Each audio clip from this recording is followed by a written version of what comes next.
Bismillahirrahmanirrahim. Assalamualaikum warahmatullahi wabarakatuh. Selamat pagi anakku sekalian. Alhamdulillah, puji syukur kita panjatkan kehadirat Tuhan yang Maha Esa, karena pada hari ini kita semua diberi kesehatan dan kesempatan untuk melakukan pembelajaran pada hari ini. Baiklah anak-anakku sekalian, sebelum kita memulai pelajaran, marilah kita membaca doa sebelum belajar. Doa dimulai.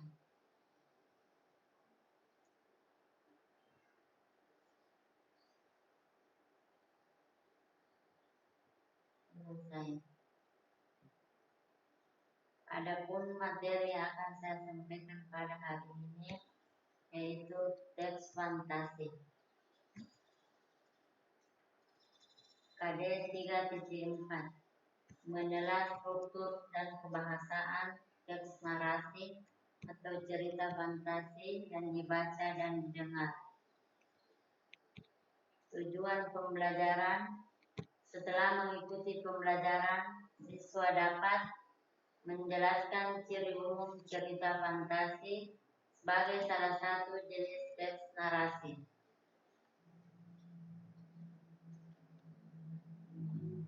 Pernahkah kalian membaca teks fantasi atau yang tidak nyata?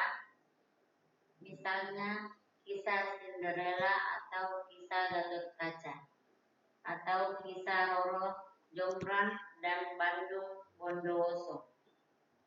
Contoh tadi termasuk teks fantasi yang berupa khayalan dari pengarangnya.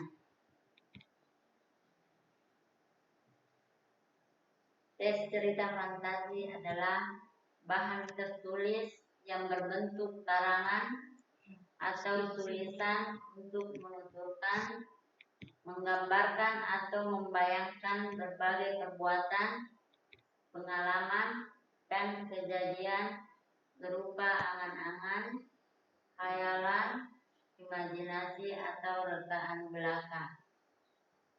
Dengan kata lain, hal-hal yang digambarkan dalam teks fantasi adalah hal-hal yang tidak nyata atau fiksi.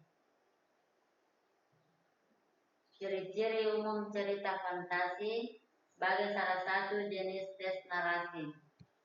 Yang pertama, cerita fantasi mengandung keajaiban, keanehan atau kemisteriusan. Cerita fantasi mengungkapkan aspek-aspek supranatural, kemisteriusan, kegaiban yang tidak ditemui dalam dunia nyata. Cerita fantasi berupa cerita fiksi bergenre fantasi atau dunia imajinatif yang diciptakan penulis. Pada cerita fantasi, hal yang tak mungkin menjadi mungkin. Tokoh dan latar yang diciptakan penulis tidak ada di dunia nyata atau modifikasi nyata. Tema fantasi adalah magis, supernatural atau futuristik. Yang kedua, cerita fantasi memiliki ide cerita. Ide cerita terbuka terhadap daya khayal penulis. Ide penulis tidak dibatasi oleh realitas atau kenyataan. Ide cerita juga berupa irisan dunia nyata dan dunia khayal yang diciptakan pengarang. Ide cerita terkadang bersifat sederhana, tetapi mampu menciptakan pesan yang menarik. Tema cerita fantasi adalah magis, supranatural atau futuristik. Contoh cerita fantasi adalah seekor singa bertempur dengan manusia untuk memperebutkan seorang anak. Ide cerita tersebut terdapat dalam film Gangly Books.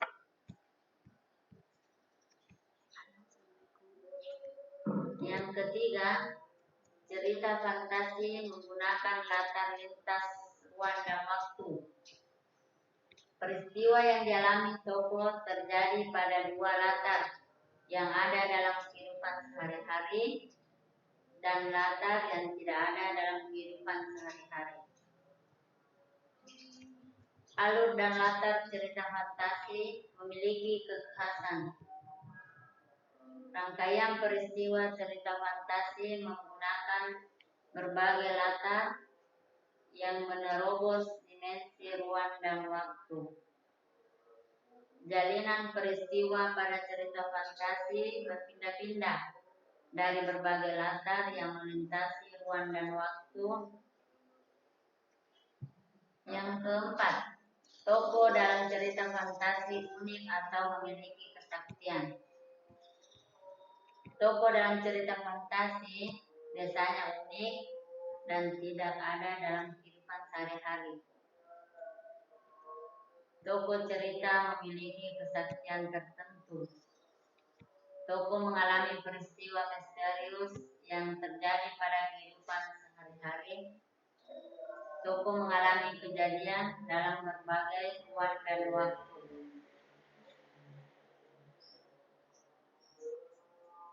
Yang kelima, cerita fantasi bersifat fiksi. Cerita fantasi bersifat fiktif atau bukan kejadian nyata. Cerita fantasi bisa diilhami oleh latar nyata atau objek dalam kehidupan sehari-hari, tetapi diberi fantasi. Fantasi yang digunakan penulis harus sesuai dengan observasi yang telah dilakukannya. Yang keenam, bahasa.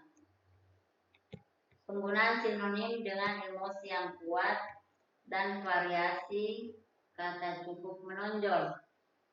Bahasa yang digunakan variatif, ekspresif, dan menggunakan ragam percakapan sehari-hari.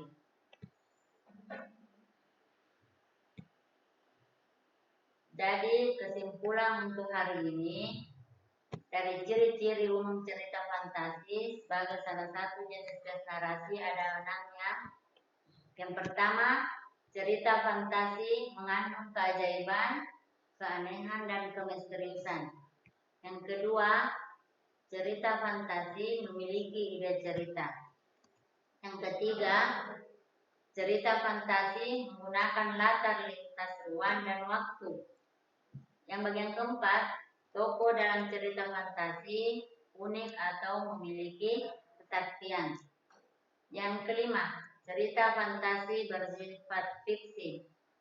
Yang terakhir, yang keenam, anak-anak sekalian, bahasa.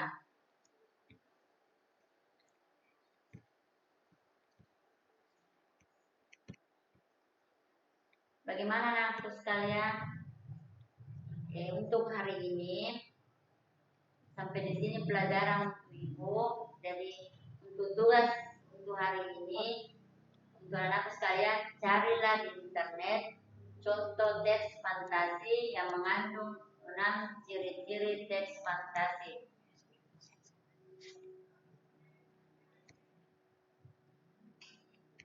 Demikianlah materi kita pada hari ini. Semoga apa yang saya sampaikan dapat dipahami oleh anak-anakku sekalian. Lebih dan kurangnya mohon dimaafkan. Wabillahi taufiq wal hidayah. Wassalamualaikum warahmatullahi wabarakatuh.